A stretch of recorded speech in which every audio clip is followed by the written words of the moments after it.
Hello everyone, welcome back to the Real People podcast. We thank you for all the listens, support so far. This podcast, just want to get normal people on, real people, tell their real stories, no matter how big, how small. Today, we've got joined with Ire, to the left of me. Ire, can you just tell me a bit about yourself? First and foremost, thank you for inviting me onto the pod. Saw the first episode was really, really good, so I was excited to join. My name's Ire. I'm 29. Was born in Southeast London. Family of 6. I'm the oldest sibling. One brother, 2 sisters. Mum and dad. Good upbringing. And now I live in Manny, which is my playground. So yeah. Wait, oldest out of 6? No, sorry, oldest out of there's 4 of us, but plus mum and dad, 6 of us. Yeah. Oh, okay. So the oldest one, yeah. I was like oldest out of 6, and you're like brother and 2 sisters. I was like, I think you're missing a few. To be fair, if my sister was older than me, I would have been terrorist. But So there's 4 of you, and what are the age gaps? And so I'm 29, and then my brother is 25. Yep, 25. Mm-hmm. 25. Then my sister is 23, 24. Mm-hmm. And then the littlest one just turned 18. So yeah. Oh, okay, so it's the little one. Yeah, but it's pretty tight because Christmas time, my birthday's on 22nd. Yeah. Same as my sister. Okay. But we're not twins. Yeah. And then obviously you had Christmas 3 days later. Mm-hmm. And then on the 27th, it was my sister's birthday. So it's just jammed week. All happens. Yeah, all happens at the same time. Yeah. Are you close, you and siblings and dad? We are super close, but we're all super independent as well. Okay. So like we could all be left to do our own like things, but when we come together as a family, like we're really tight. Yeah. And I think that's like shaped me how I am today because we're all super close and like we can like rely on each other. Yeah. Like we literally like ride or die. Yeah. That must have been chaos when you're younger, like 4 kids all roughly under the age of 10. Yes and no. So I think the reason why we're so close was I've come from an upbringing where spare the rod, spoil the child. So like if you misbehave, you get a whooping. So it used to be the thing. I think the reason why me and my siblings are really close was because if something happened, mum would like discipline us and like hit us and stuff. And then the other ones would see it. Dad used to be there like, don't waste time, beat all of them. Beat all of them, and then they'll all own up. And then that way we became super tight. So I think we grew up in the sense of we started understanding like, right, Dad's going to get us, we're going to get in trouble. Yeah. How can we help each other out? Yeah. And then since then, we just grown. Yeah.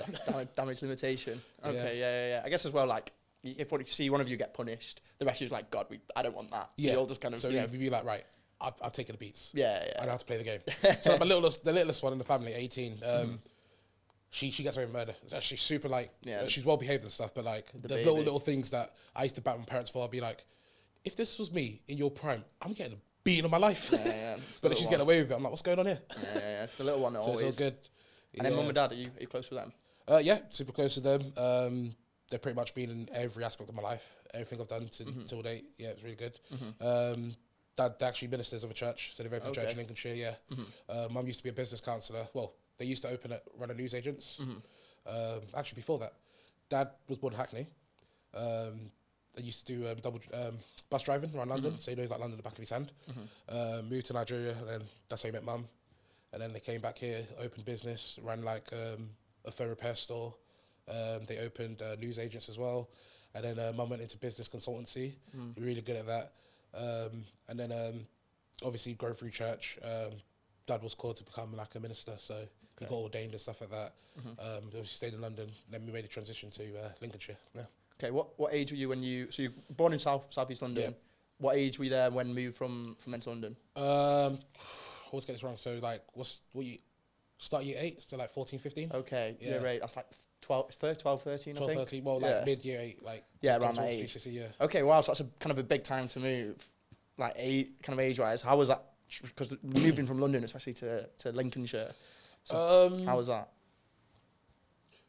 I think that's when I really understood. Not being comfortable enough to expand out more. Mm-hmm. So essentially, like obviously growing up, like I said, the street I lived on, all my friends on that street, we all went to the same school, all our parents knew each other. So it got to the point where like, if I knock on your door and your mum saw me, she'd be like, oh yeah, he's in, just go in, help yourself and stuff like that. We all knew each other. If someone new came to the street, we'd all be like, who's this? So we all knew each other, we were super tight. Going to church, grew up with all the elders and stuff. They were pretty much family to me as well. Mm-hmm. So everything was super tight. And then it was like there's people I could rely on. And obviously going to Lincolnshire, I've never heard of Lincolnshire before. Like when you're in London, it's just London versus the world, pretty much. So I never heard of Lincolnshire. And then obviously when my parents told us, I was like, do we have to move? And I did have a mate called Randy who his parents moved away as well. I can't remember where they moved to, but because he loved London so much, he'd commute. Yeah. So he'd stay with his aunt, and then on weekends go meet his parents. So I thought, let me try and do the same. Yeah. And parents were like, absolutely not. So I was like, great. Yeah, like what you're saying about everyone on the street, it's like a sense of community. Just yeah, like, it was literally like, I'm part of that generation where it was like, you have a fiver, you go out, and you have the best time of your life, and you come back when the street lights come on. Yeah, I know those ones. And five is all you needed. But those, do you ever have those friends that you said were your cousins, but they weren't? They were just like your family friends. 100%. And you say that about people in your area. They'd be like I didn't even know what cousin meant.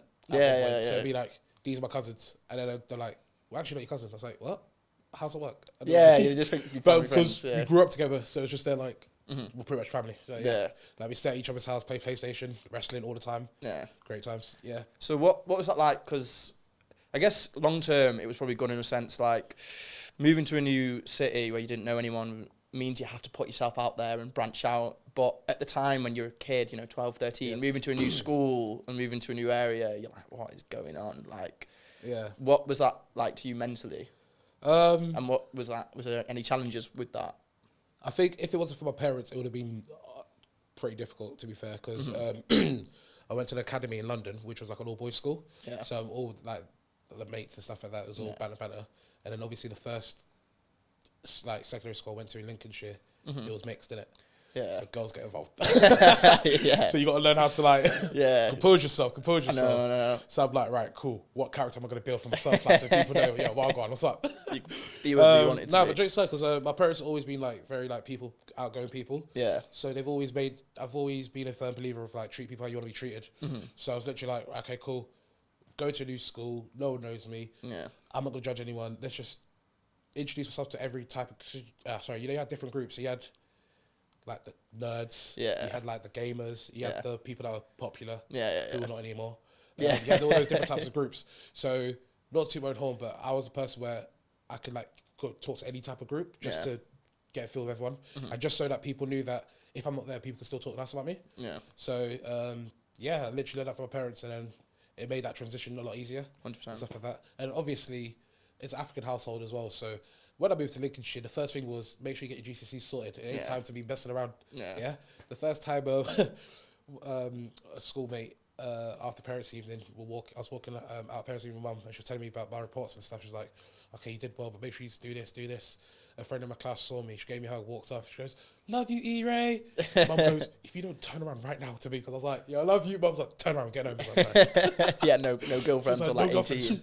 Get your studies. I was like, all right, sorry. I have this thing when, like, how you said when you moved there to the school, you're like, right, I need to meet everyone. Yeah. I need to I have this thing when I'm on my own, I'm actually sometimes better socially, because where it's like, right, I'm on my own now, I have no one to rely on, I have to go and like put myself out there and speak to new people. So I feel like if you probably have the same thing where you're like, right, I'm here now, I have to, I can't just be shy in the corner. Yes and no. So it's really weird because people know me as a confident person, but I had the maddest stage fright. Really? Like, when I tell you the baddest, bro, I'd cry on stage. Oh, really? Yeah. People are like, you don't cry anymore. I was like, you didn't see me. I did it all, yeah. Yeah, I was doing school plays, I'll forget a word. Yeah. I'm sobbing. Yeah. And then I had to play it off saying, just part of the character, trying to be emotional. Yeah. But I was actually like petrified. Yeah. So it got to the point, like you said, even if I'm in a group, it was like, no, I need people to know me for me. Because like when you separate, you'll see loads of groups in your life, but when you separate the people, you realise you're actually very nice. Yeah. You're just alright because you're with these lot. So I try to make sure like I'm the same with people and I'm the same on my own. So that's a big thing for me, yeah. Yeah. When you first moved, was there any times where it's like, because I know you said it seems that it went pretty well, but still moving to London to Lincolnshire, is a big transition. Oh, yeah. So was there any individual times where it's like, God. The first time, oh gosh. So Lincolnshire, well, thank God it's changed a bit now, so it's a bit more cultural and stuff. But Lincolnshire, like, it was like Snow Central. Like, it was like, I don't know how to describe it, but it's like dominantly white. Yeah. Right. And obviously, majority English people, and then you had quite a few Eastern Europeans, and then it was just us black family. Yeah.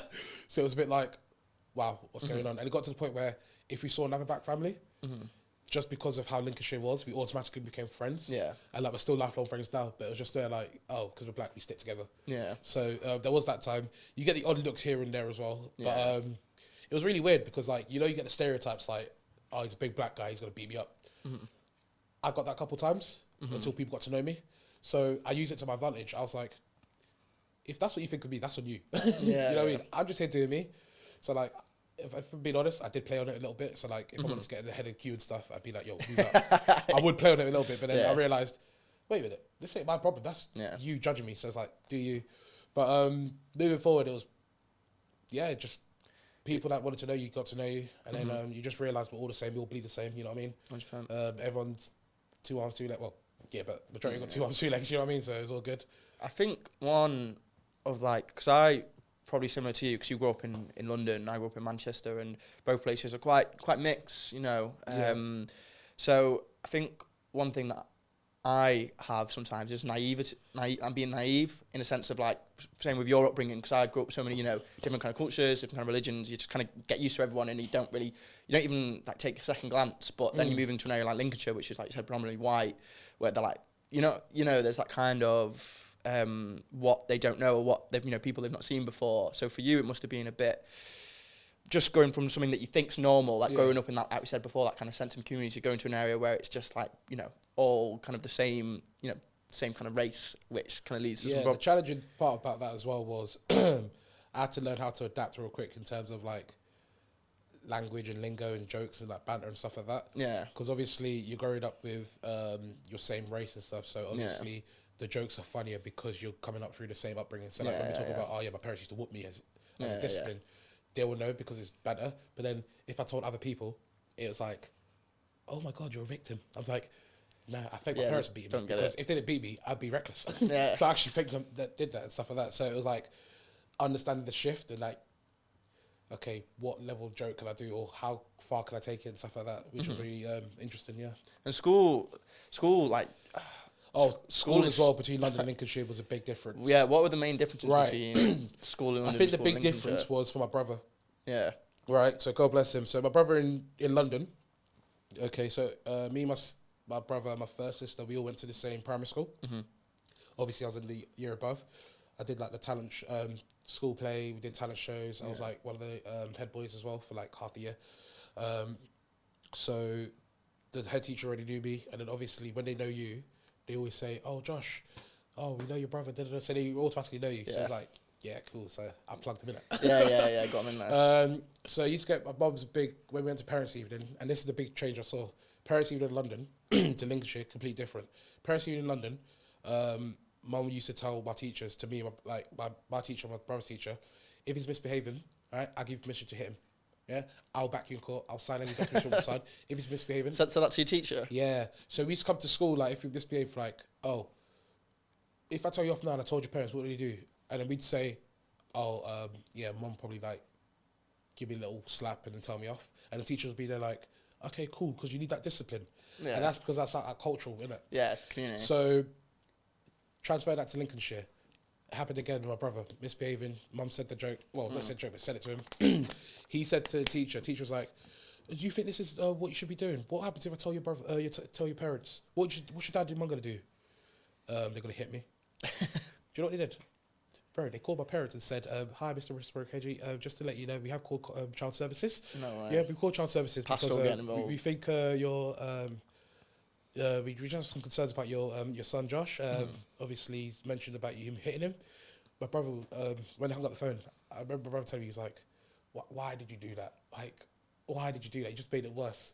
And then Mum used to make a joke saying, "Listen, it takes on average 27 minutes for the child services guys to come. They're taking you, not me. So in that 27 minutes, I'm going to give you the beating of your life." So we used to be the teachers, sharp. You made it worse. Yeah, made it But the thing is, in London, they all understood that. And it was like the upbringing, like, okay, discipline the child and stuff like that, but in a good way. It's still with loving. It's not like just banging you up. Yeah.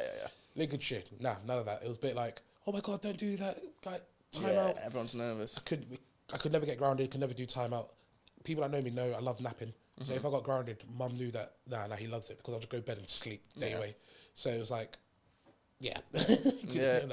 I think as well with school, like, when I was there, you'd still, like, you don't really know who you are. Like, I was still kind of, and you don't really know how you feel in a weird way. Like, you don't know how you're kind of feeling to anything. I was, like, not lost, but just, like, reacting to things that, like, it wasn't until a lot later I was like, oh, I was happy about that situation or sad about that situation. So I think moving when you're a kid is, like, you don't really know how, you're not really developed how you feel yet. And it's, like, it's probably, it's a good way, because it's just, like, you move, you just crack on, you know. Yeah.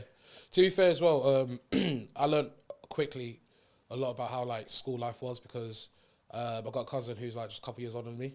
So they already like were finishing whilst I was like in the middle of it. So they were like, oh, by the way, this is going to happen. So I already knew stuff like, I wouldn't say I was a popular kid, but like, you know, the people that thought they were popular in school. Yeah. And then you look at them now and you're like, man, what are you doing? I already knew that was going to happen as well. So it's just like, come on, what's going on? Yeah. And then I think that's when I learned how to develop like social circles. So I knew that if I was having like serious chats, I knew I could come to these guys, the serious chats. If I wanted to like, oh, we're going out for the weekend or go like play football, whatever, I knew, okay, this is the group. And if it was just like anything else, this is the group. Yeah. And then I had one group that have all of it combined. So you're a bit of a floater. Yeah, I was a bit of a floater. Like, I literally tried not to hold grudges anyone. Different people for different things. Yeah, no, I was a bit like that. Different people for different things. One thing that I wanted to bring up with you that one of your passions that you have that probably a lot of people have is football. Top of the league. Yeah. I might want to ask you about Arsenal. So what did you win yesterday?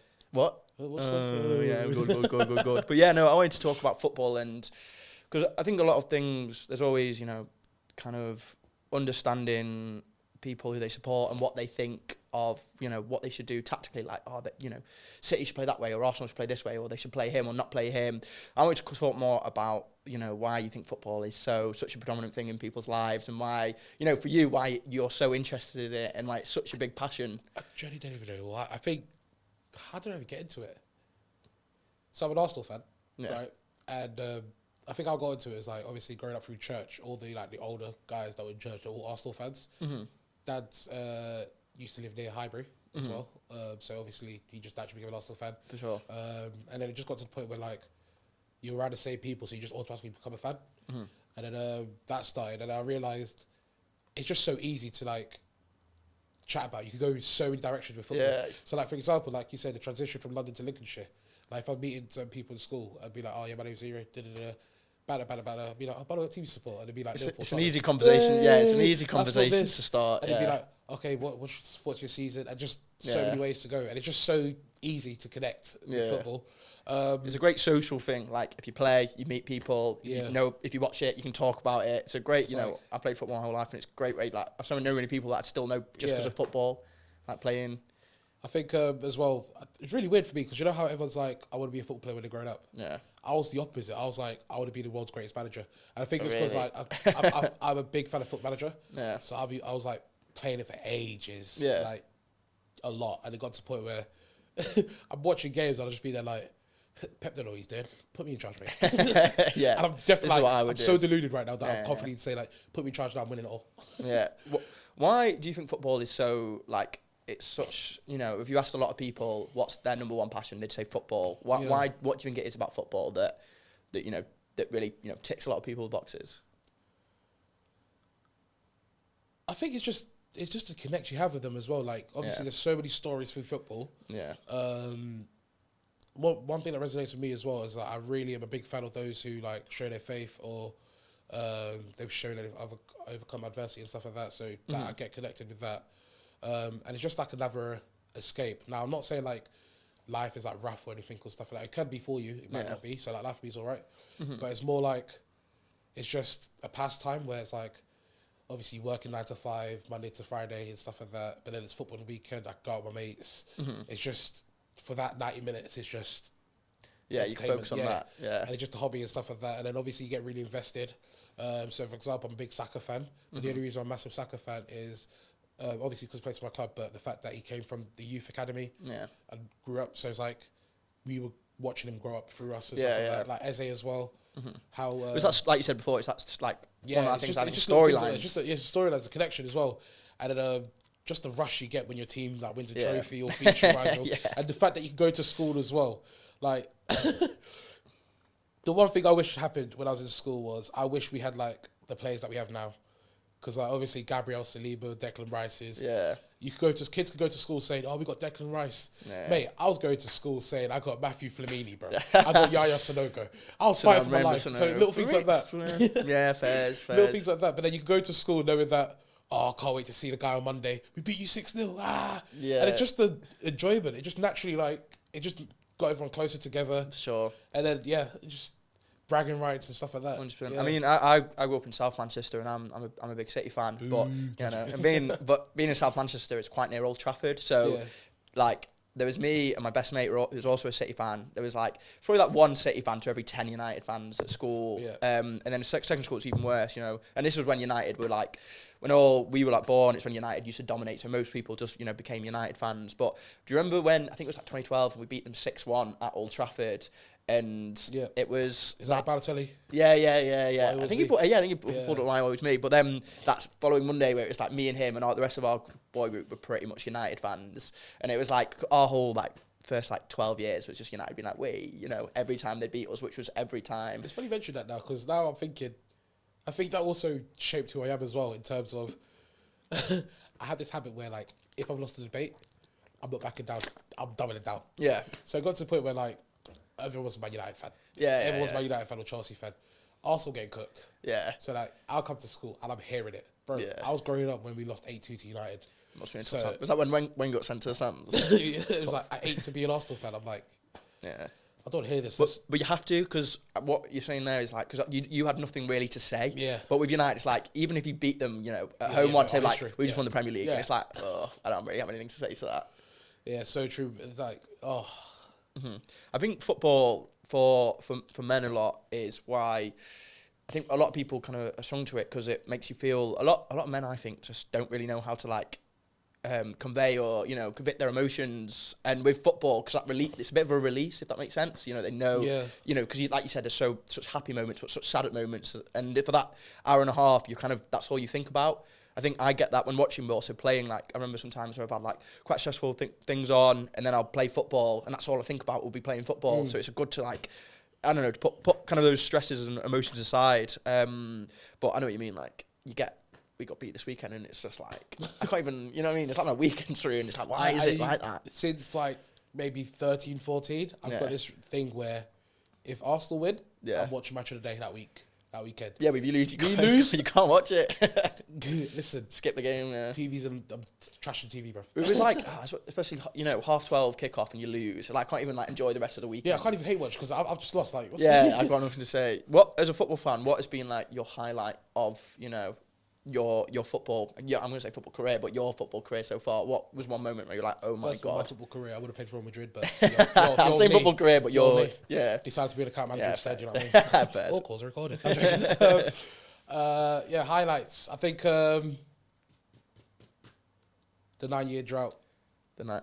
Trophy. So when Arsenal went through the 9-year drought, and then finally winning the FA Cup, because I was like my proper first. Yeah. Like, when I understood the game fully, that was like my proper first time watching the team in silverware. So obviously I grew up with the Invincible stuff, but then like you're still like, we won, but you don't really like watch it. So watching that, and like I've said this many times, but my favourite goal was I think Hull City, where we were 2-0 down in the final. Was it Sanchez score? Was it Sanchez? The first one, the Santi Cazorla free kick. Oh yeah, Cazorla was a player. That's my favourite ever goal for Arsenal. Yeah. Followed by Jack Wilshere versus Norwich, little flick. I remember that. There was a few seasons where Arsenal would score some team goal. I'd say that would be one of the highlights. Yeah. As well, yeah. It's really good. Yeah, no. I mean, I remember there's a few seasons where Arsenal would score. Also, there was one with Giroud. Was that the Norwich one with Giroud where it's like 1-2 at the end for Wiltshire, and it was just unreal. I think as well, like I said, I was super close to my family, but like with my little sister as well, it was really weird because she saw that I was an Arsenal fan, so it got to a point where she'd start like watching games but wouldn't tell me. Yeah. So we watch it in separate rooms, and then like my stream, I do pay the proper way, not a legal stream. But when I'm watching a game, let's say that, her game will be faster than mine for some reason. Update you. But I hear like cheering, I'm like, like, E-Ray, we just scored. I'm like, what?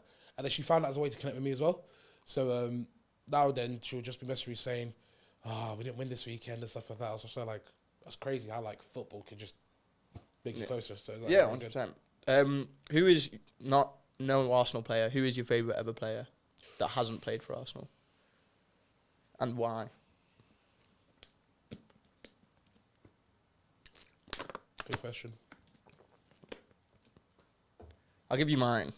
My favourite ever player that's not played for City is Busquets for Barcelona. just watch on YouTube just clips of him. Composure. Yeah, I know. Just it's mental. Do you know what I mean? He'd like do one shoulder drop and it'll be like 3 players out the game. And I think it was there's this clip on YouTube called like Busquets Nervous, and it's like Barca versus Real Madrid from the kickoff, and they pass it to him, and 2 Real Madrid players just like go charging in, and he just like one little turn, and they're both out the game, and it's just like the first 10 seconds of the game. But I'll just watch him over and over and over again. I think I got 2. Yeah, go on. Right. First one, Sergio Ramos. Yeah. Wow, that's an interesting Sergio one. Ramos.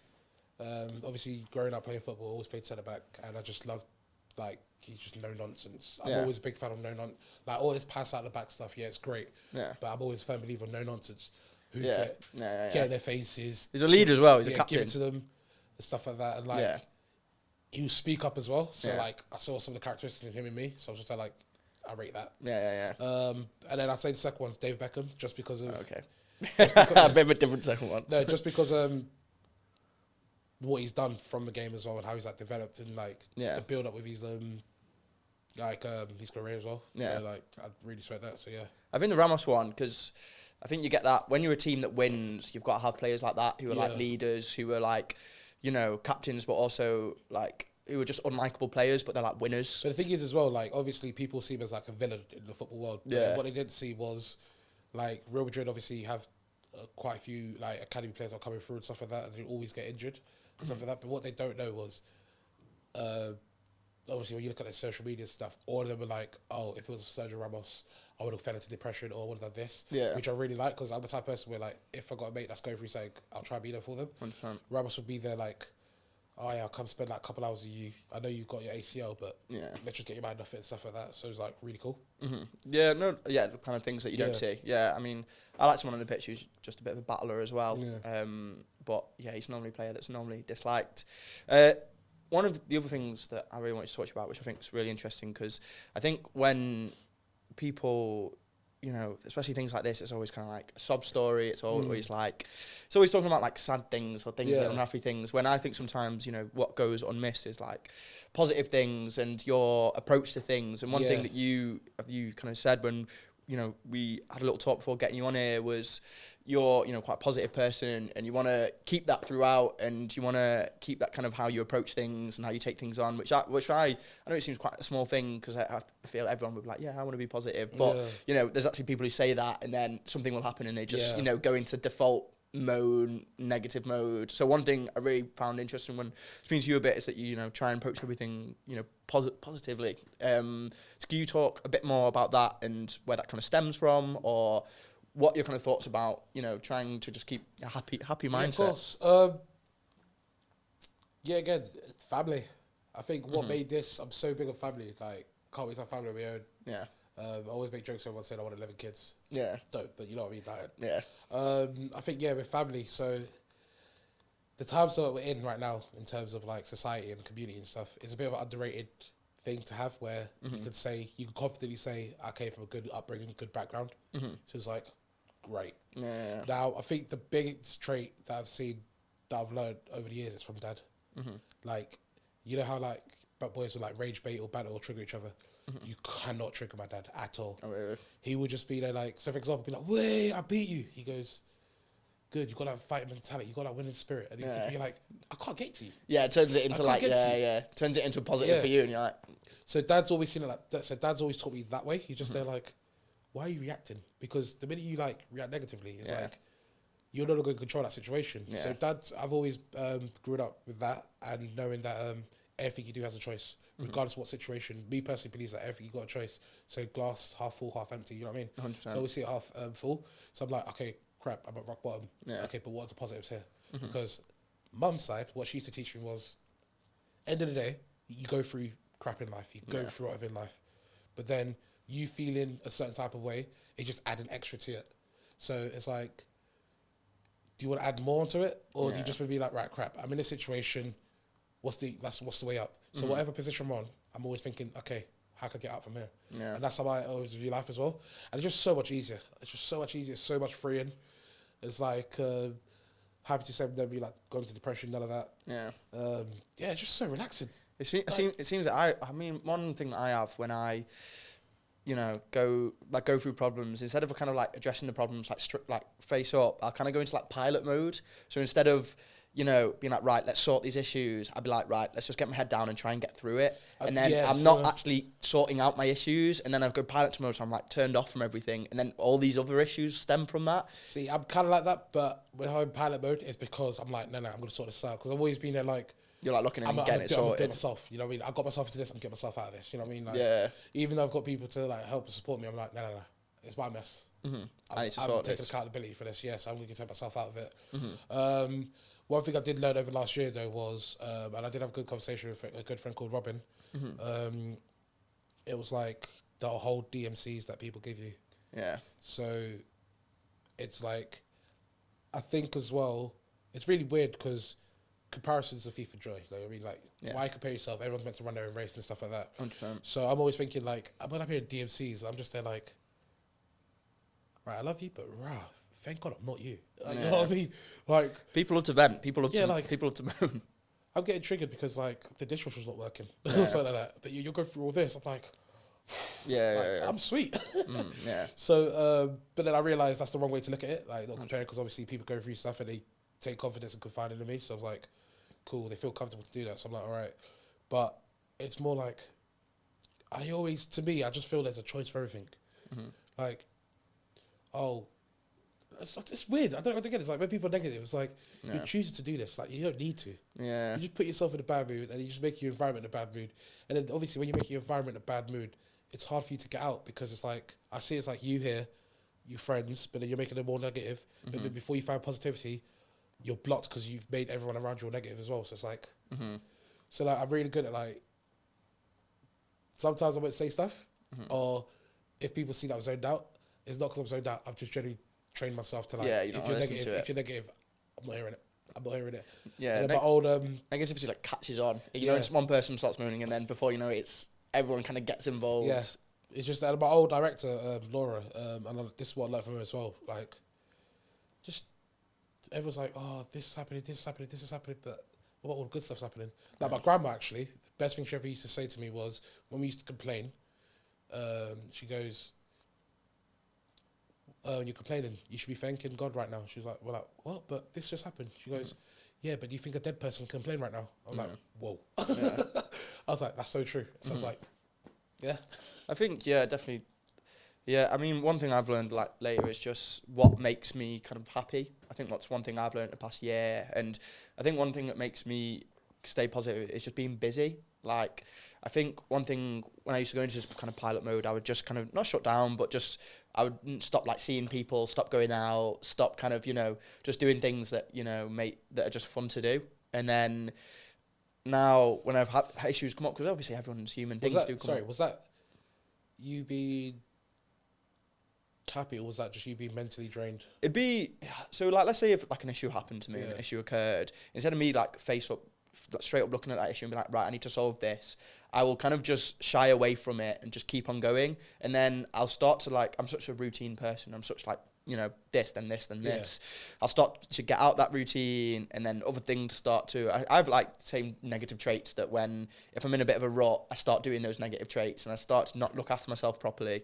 So when, kind of shut away, like I'll get out of that routine, and that routine is like everything I do, like hobbies, interests, seeing friends, socializing, and then that'll just make me more unhappy. And now what I kind of do is just, obviously people still have issues, people still humans, you know what I mean? So when this issue happens, it's just like straight up, I stick to my routine, I stick to things that I know are going to help me, and then I try and just, carry on looking after myself. And then sometimes you fix an issue without even trying to fix it, by just kind of staying working hard and doing these different things. But I think back to that kind of positivity thing, I think a lot of people, they just get into a bit of a rut, and it's hard for them to get out of that, and that's why people moan so much. And I think what's good about you is you never seem to get into that.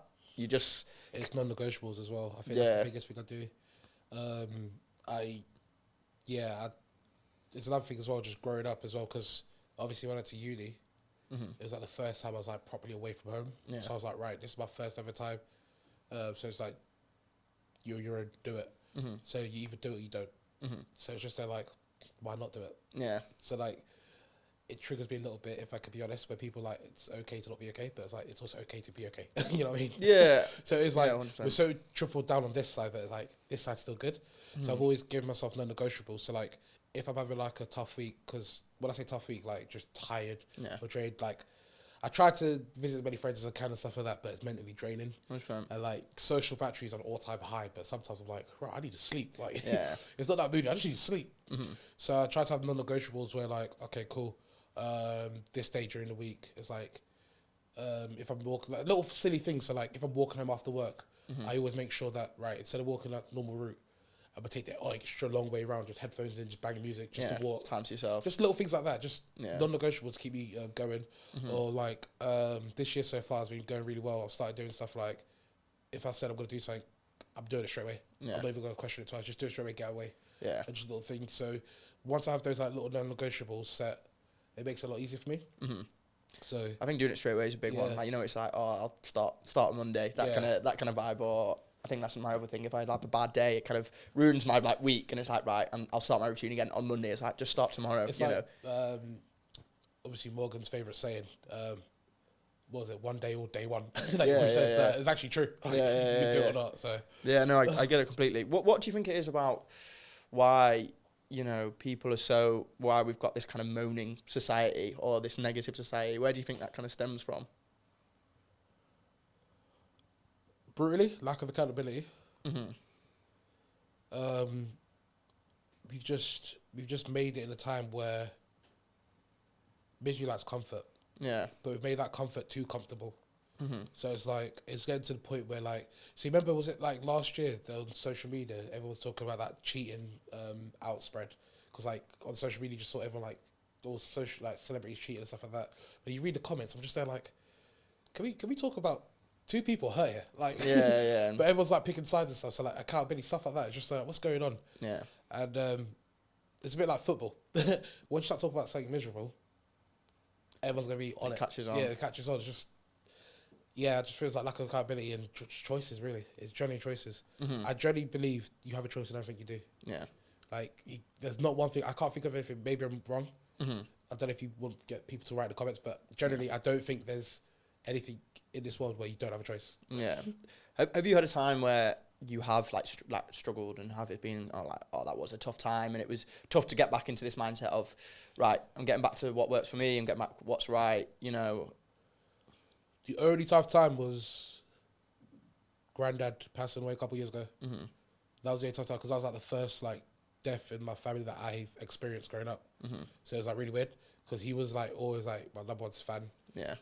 He was the type of person where like, comes to Christmas, my grandma, my granddad will give me some money for like Christmas, but then he'll be like, "Right, come here, and he'll give me like extra 100 quid. So he'd be like, Mum used to say, I see Granddad a lot in you and stuff like that. So she used to make a joke saying, thank God Granddad is not alive now because you two would be menaces. Yeah. So it used to be little things like that. He was also a minister as well.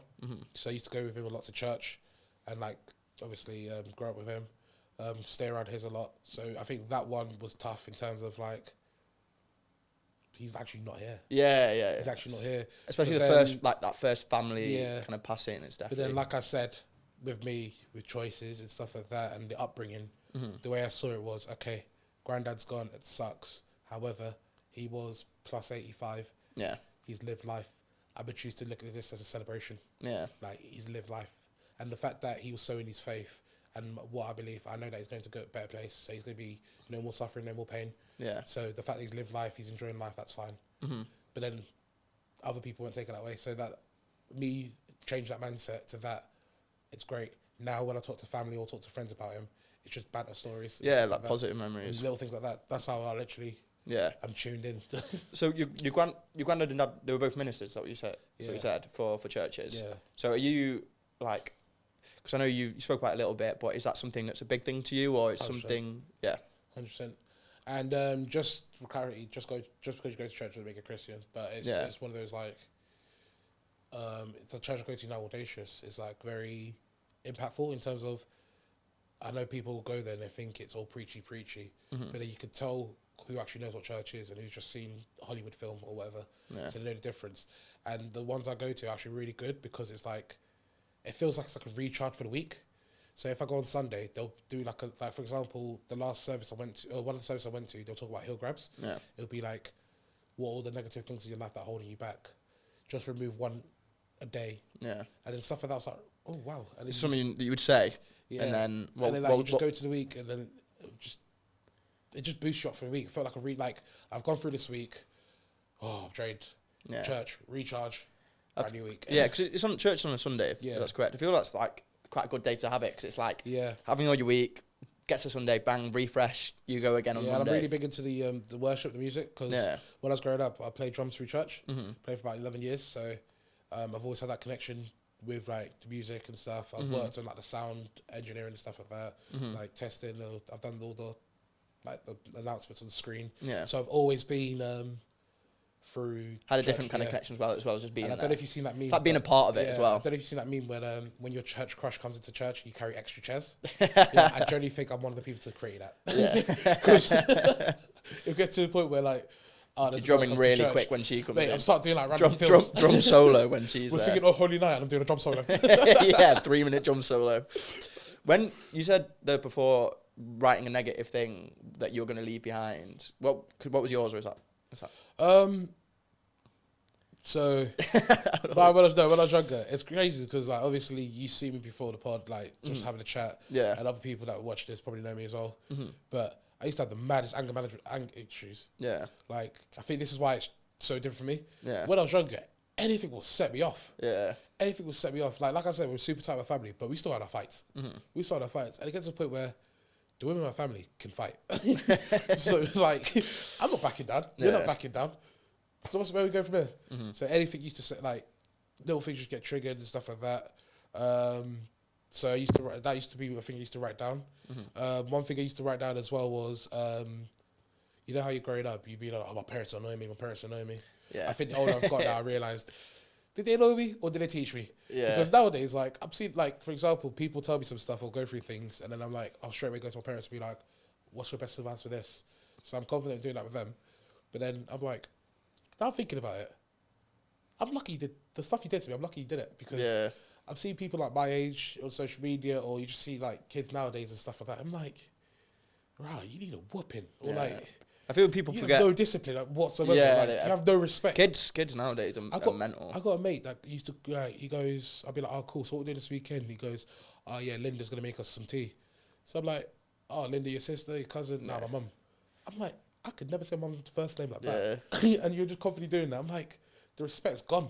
It's just. I think with parents, like, I think people forget that they're like, I know it's going to sound so normal and cliche, but parents are like humans too. And there's even though there's loads of books on how to parent, no one tells you how to parent. No one does. They're just doing what they think's best, regardless of what. That's another thing as well. Like, every day is a learning curve for everyone. You know what I mean? Like, the best-selling books on how to parent. No. That worked for you. That worked for you. And just because it worked for you, you're just giving advice. It's not the be all end all, you know what I mean? So it's all different for people. Yeah. So it's like I'd as well, the new parenting books, I've only like kind of heard of them, I've never read them, but what they all kind of say is that you should treat kids like, speak to them like, oh, how are you? And I actually disagree with that parenting. Like, I think kids need to be kind of like told what to do, a bit of old school. Nah, depends. Well, I think kids, I've got like family friends who've got young kids, and they are crazy. Like, they're running around the gaff, they're mental, they're hard work, they're and they're cheeky. Like, sometimes I'll be like, oh, how are you doing? And they say something really cheeky, and it's like, God, I'd never have spoken to anyone like that at your age. And I just like, and then like I'm seeing them parenting. Like, once I remember one of them doing something like really naughty, like breaking. I think it was like a game, like they snapped the disc or something, and they just like. And there was no shouting, there was no. And I was like, if that was me, I would have been getting. I think how my parents did it subconsciously was. So, like, even like my uncles and aunties and my cousins and stuff like that, all the older ones, so the ones that were all close to the same age, it got to a point where I think we got the brunt of most of it. Yeah. But then we naturally became the new parents for our siblings. Oh, okay. So it got to the point where I remember seeing stuff like, if my sister or whatever did something, I'd be like, yo. You're the oldest as well, so you've got to set the example. Mum doesn't get triggered if you do that, so that's not. So I was like the gatekeeper between them. Yeah. So it got a lot easier. That's why my sister gets more cheeky now, and then sometimes I'll be like, and I'll banter with mum saying, you've lost your touch. If that was me, you chased me around the garden. You've lost your touch, what's going on? Yeah. And she goes, I've still got it. I was like, yeah, of course you do. back to the church, because obviously I've never been to church, and you know, what actually is proceedings, and what actually, when you're there, what is it actually like for you emotionally? Like, what, you know, because I've never been to church, so I've never experienced that. But when I speak to people who go to church a lot, with me, it's like it's just so I'm a very bit like my sister with social butterflies. We're out or everywhere with people. Yeah. But it's just like a time, like it's my one-on-one time. Like like I don't see religion. I see it's a relationship with God. Yeah. And I believe in God, so it's more like right, cool. It's me and God. Like it's just a like praying and stuff like that. I'm like, right, God.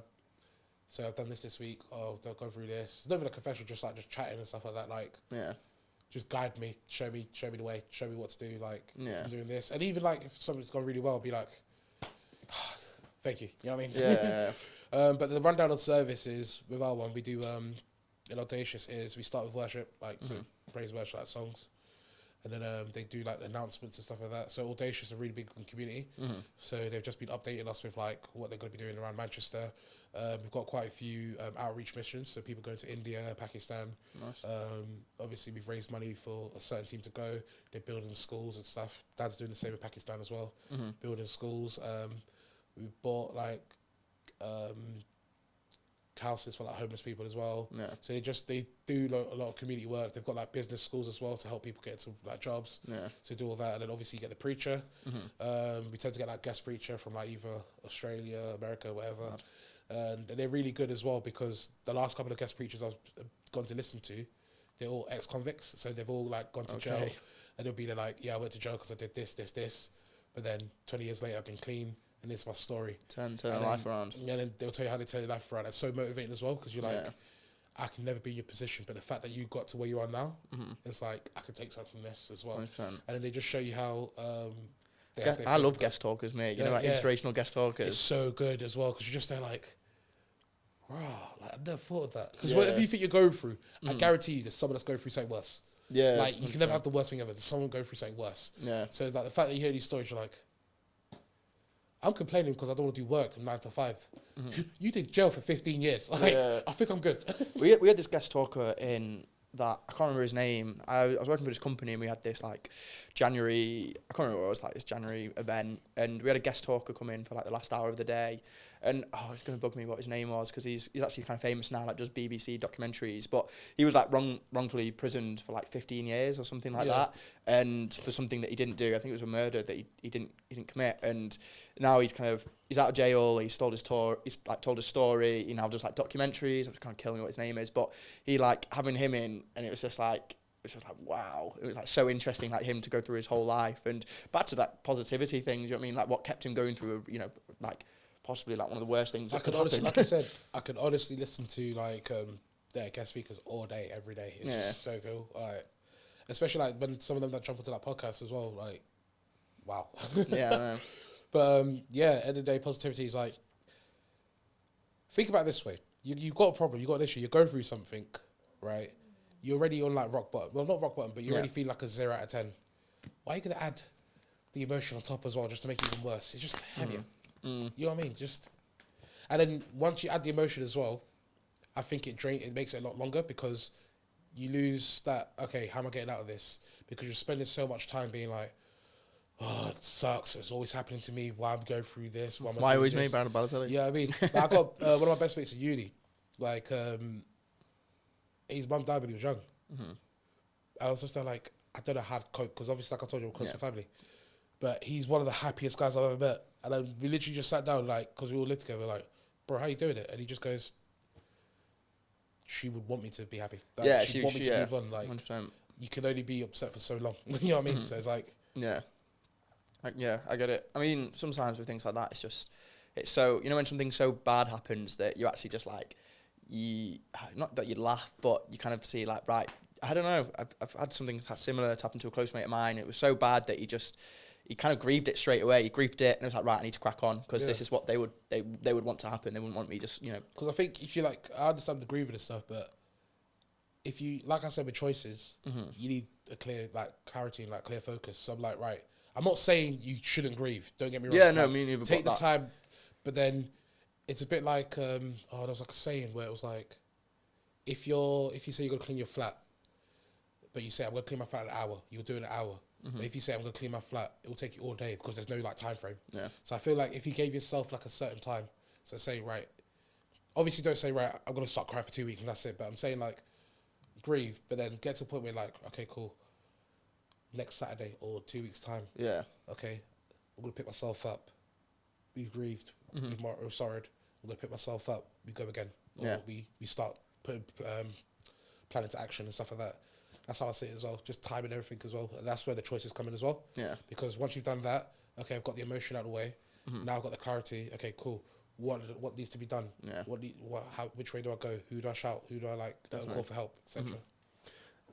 Yeah, I mean, yeah, I get that. I mean, it's one of those things. It's also as well like, so it's so easy to say what you're gonna do, and then something happens, and you're like, oh my god, you know what I mean? That's the thing. But like I said, I can't speak for everyone. But yeah, you speak. Yeah. If I'm speaking for myself, I'm like, if something bad was happen, it's really hard for me because I'm generally not to like to my own horn. I'm generally so thankful to God and like I'm so blessed. Like I don't go through. I've never been through any of these stuff. So I don't know. Yeah. But I've had people tell me, "Oh, you've not gone through it yet." But I'm like, I genuinely feel that if I went through it, God forbid, I'm ready. Like ready for I could take it on.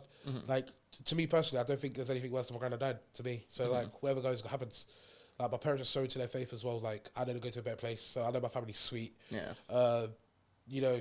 Yeah. It's just like I don't know. Don't know what. Yeah. I don't know. I don't know. So just if I went through something, I won't open up to people. That's one thing I do say that I need to work on opening more. Yeah.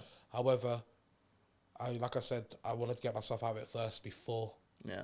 I like feel the need for people to come in because then it's good to give advice and stuff. It's good to hear advice, but sometimes not all advice is good advice, and sometimes when people tell you stuff, it's not the right time or season for you to hear that. Yeah. So it's just they're like, I'll let you in when I'm ready to let you in. You know what I mean? Yeah, I get what you mean. Let me get ourselves sorted.